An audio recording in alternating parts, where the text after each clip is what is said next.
From the outside, Kim Jong Un seems untouchable. He controls North Korea's military, security forces, and ruling party with an iron grip.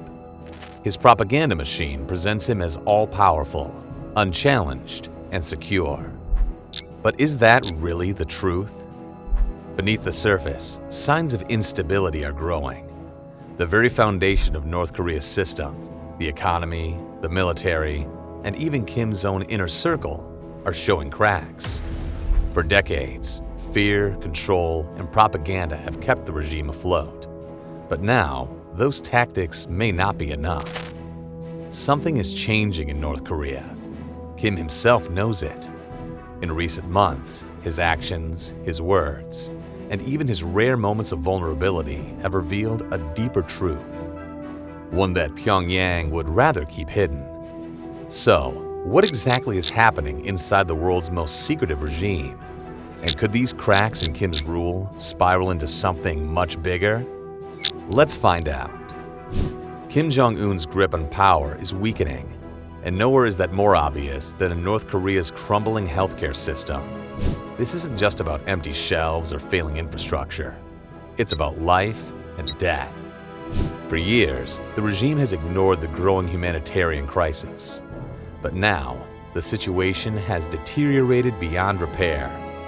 According to a damning report by Amnesty International, North Korea's hospitals are crippled by severe shortages of medicine, equipment, and even basic electricity. The country's constitution may promise free medical care. Still, in reality, patients are left to fend for themselves, forced to barter, bribe, or scrape together whatever they can just to receive basic treatment. And the crisis doesn't stop there. Food insecurity has pushed the situation past the breaking point. Malnutrition is devastating the most vulnerable: children, pregnant women, and the elderly. Many North Koreans survive on wild foods or scraps from corn alcohol production, leading to serious health issues like diarrheal diseases and stunted growth in children. Meanwhile, doctors and nurses are fighting a losing battle.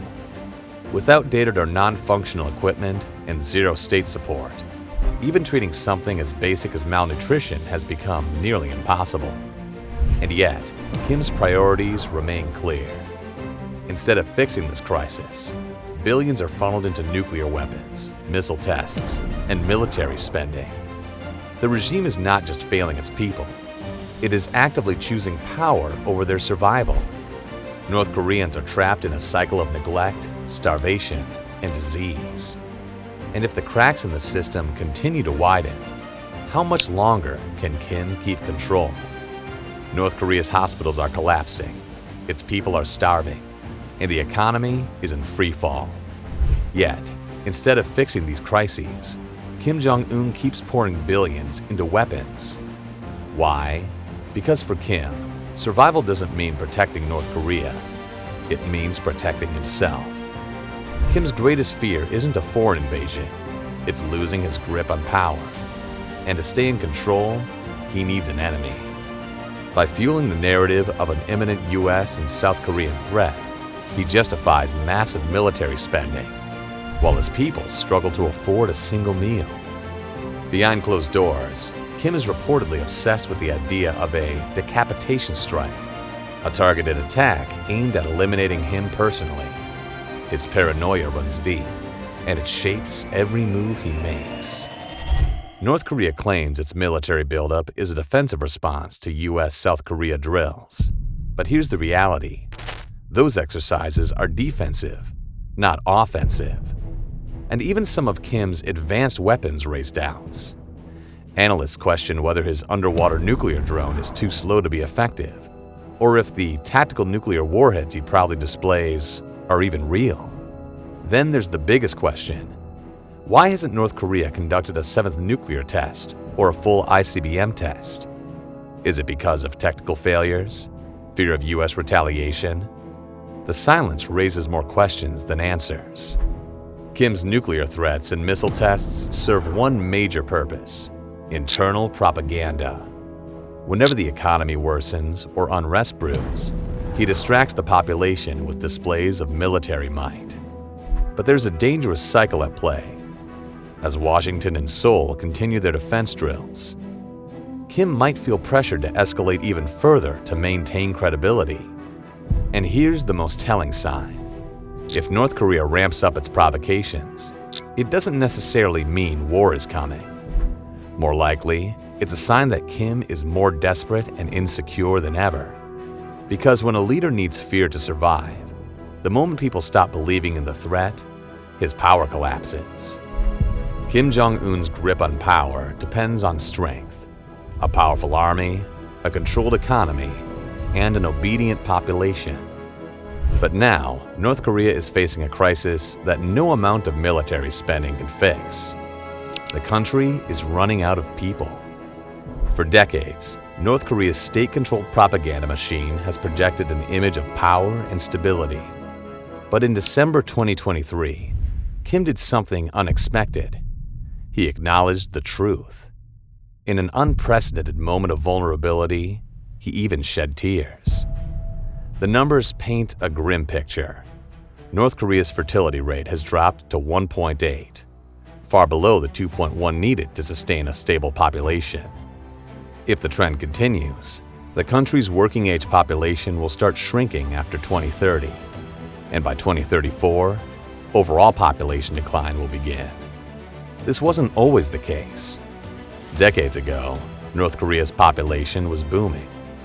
After the Korean War, rapid reconstruction and economic growth pushed fertility rates to nearly 4 children per woman in the 1960s. But then, things started to shift. By the late 1970s, economic struggles and government policies encouraged smaller families. Then came the devastating famine of the 1990s, a crisis that killed millions, shattered healthcare, and sent birth rates plunging below 2. Now, Kim's regime is scrambling for solutions, but so far, nothing has worked. Since 2015, North Korea has banned abortion and birth control, hoping to force an increase in births. Yet, food shortages, low wages, and collapsing healthcare make having children nearly impossible. Kim has recently prompted a maternity protection policy, but the reality is clear. Instead of real economic solutions, the government is pushing ideological slogans, calling on women to become childbearing heroes. And the consequences go far beyond the birth rate. A shrinking population threatens North Korea's entire system. The economy is still stuck in the past, labor-intensive, unmodernized, and unable to rely on automation. With immigration off limits due to the regime's obsession with racial purity, there's no easy fix. The military is at risk. North Korea relies on sheer numbers, with 1.3 million soldiers, which is 5% of the population, and compulsory service for women. But as birth rates drop, maintaining such a massive force will become impossible. So what's next? With no clear plan for the future, the situation isn't likely to improve. Real solutions, like economic reforms and private sector growth, seem unlikely. Instead, Kim's regime continues cracking down on market activities, making life even harder for ordinary families.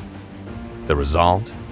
North Korea may slowly drift toward demographic peace, not by choice, but because fewer people and a stagnating economy will leave the regime with no other option. And for a leader who relies on control, obedience, and military strength, that could be the biggest threat of all. Kim Jong-un's biggest fear isn't a foreign invasion or a collapsing economy. It's losing control. But as North Korea's population shrinks and its economy crumbles, an even more significant threat is emerging: the next generation of leadership. For decades, the Kim dynasty has ruled unchallenged. But now, a new face is stepping into the spotlight. In November 2022, the world saw Kim Ju-ai, Kim Jong-un's young daughter, standing beside him at a long-range missile test. She was just 10 years old. Since then, she has become a constant presence at major events, from military parades to missile inspections, even attending grand public celebrations. No other North Korean leader's child has ever been this visible. But Ju-ai isn't just appearing in public. She's being treated with reverence. State media calls her Kim's most beloved and respected child, a rare honor in a country where the leader is practically worshipped. At a military parade, a top general knelt to speak with her, a sign of deep respect. In November 2023, she visited an airbase with Kim Jong Un, both wearing matching leather jackets and sunglasses. The message was clear. She's not just a child. She's a symbol of power. On New Year's Eve, Kim kissed her cheek in front of a massive stadium crowd, a rare public display of affection in North Korea. Succession rumors intensify. With each public appearance, speculation grows. Is Kim Ju-ai being groomed as the next leader of North Korea? South Korea's National Intelligence Service, NIS, believes she is Kim's likely successor. Her frequent appearances, deferential treatment, and growing presence at military events all point in that direction. But there's a catch. Kim Jong Un is only 40 years old. He's relatively young and healthy, and he reportedly has other children. So while Ju-ai seems to be the frontrunner, nothing is set in stone. For decades, North Korea's ruling family has operated in secrecy. Even Kim Jong Un himself was barely seen in public before taking power. But this time, things are different. Ju-ai's early exposure suggests a deliberate strategy, one where Kim Jong Un is actively shaping her public image. But while Kim Ju-ai's profile rises, her father's absence fuels even bigger questions. Kim Jong Un has ruled with absolute authority for years, maintaining his grip through purges, propaganda, and military expansion. But now, something feels different. Since April 11, Kim has been entirely absent from public view, missing major national holidays, an unprecedented break from tradition. Then came an even bigger red flag.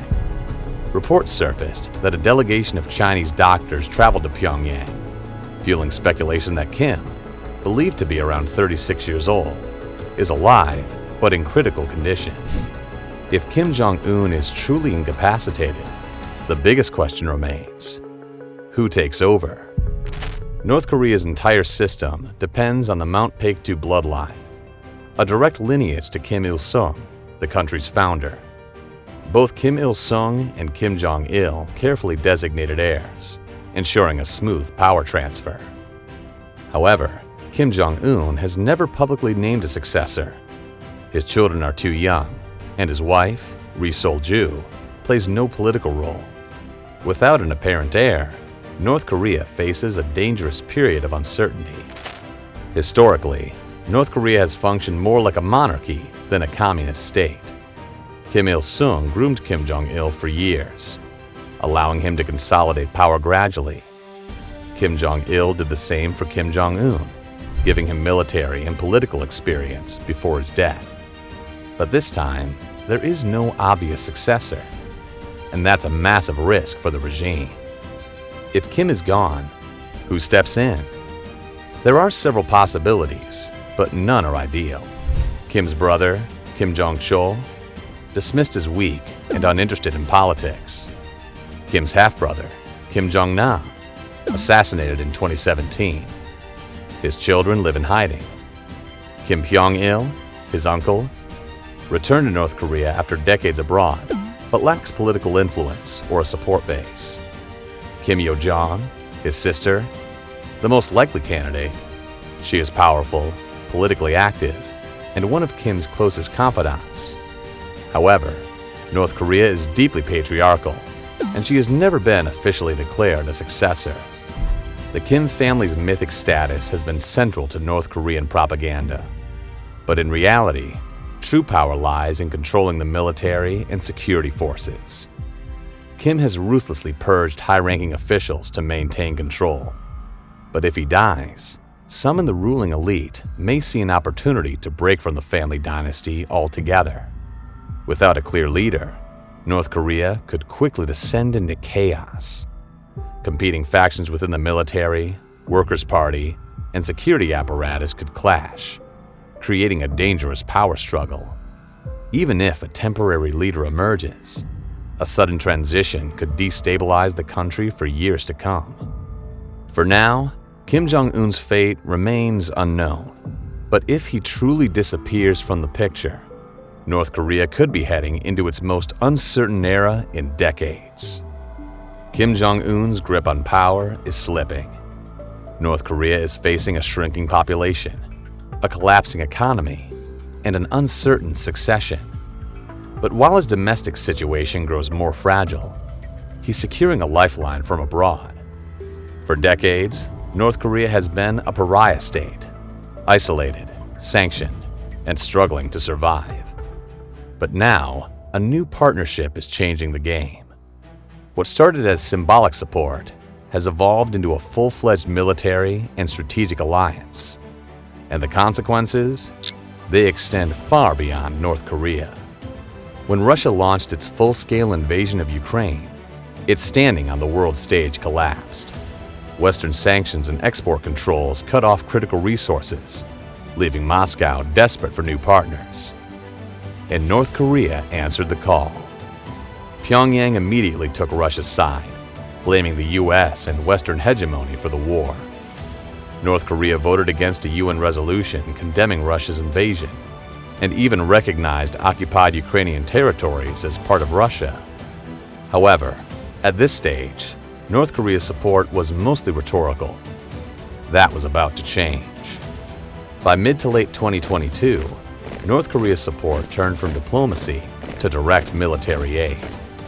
Pyongyang began shipping massive quantities of artillery shells to Russia, 122mm and 152mm rounds critical to Russia's war effort. In return, North Korea received food, financial aid, and potentially game-changing military technology, including advanced missile and satellite expertise. This wasn't just a transaction deal. It was the start of a deepening strategic partnership. For Kim Jong Un, the benefits were clear. Military modernization. North Korea is strengthening its military arsenal with Russian technology, accelerating Kim's plan to expand both conventional and nuclear forces. UN Security Council protection. By aligning with Russia, a permanent member of the UN Security Council, North Korea gains a powerful shield against the USA, the United Nations, and diplomatic pressure. By 2023, this military partnership has evolved into something bigger. North Korea and Russia now frame their relationship as part of a larger fight against US hegemony. Their rhetoric even mirrors China's, suggesting an emerging anti-Western bloc. In March 2024, Russia vetoed a UN resolution renewing the panel of experts on North Korea sanctions, while China abstained. This move crippled UN oversight of both Pyongyang's and Moscow's sanctions violations, allowing them to act with even greater impunity. Then, in October 2024, reports confirmed that North Korean troops had been deployed to assist Russian forces, a move that officially cemented their military alliance. Kim Jong Un and Vladimir Putin have now met multiple times, with their September 2023 summit at Russia's Vostochny Cosmodrome marking a turning point. Kim hailed the relationship as an everlasting strategic alliance. Beyond these high-profile meetings, frequent ministerial visits in 2023 and 2024 further illustrate that this isn't just a temporary convenience. It's a long-term alliance. Some analysts now call it the Kim-Putin axis.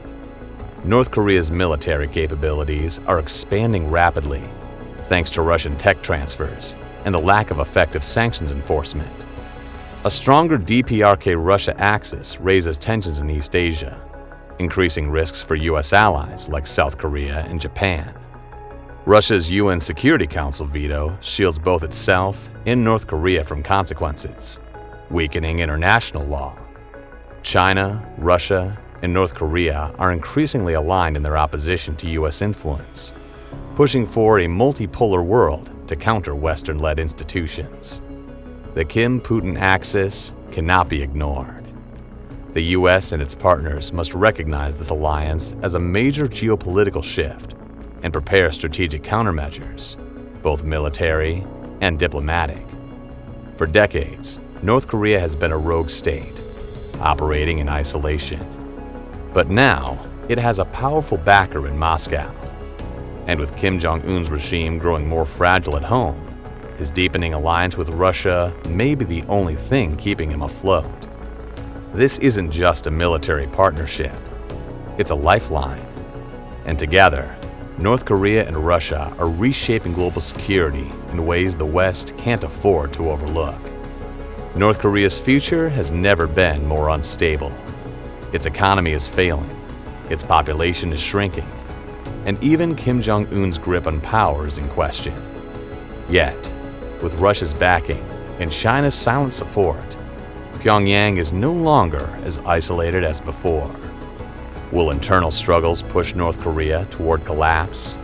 Or will its alliance with global powers keep the regime alive? Let us know your thoughts in the comments. Like, share, and subscribe for more deep dives into global conflicts. Thanks for watching. See you next time.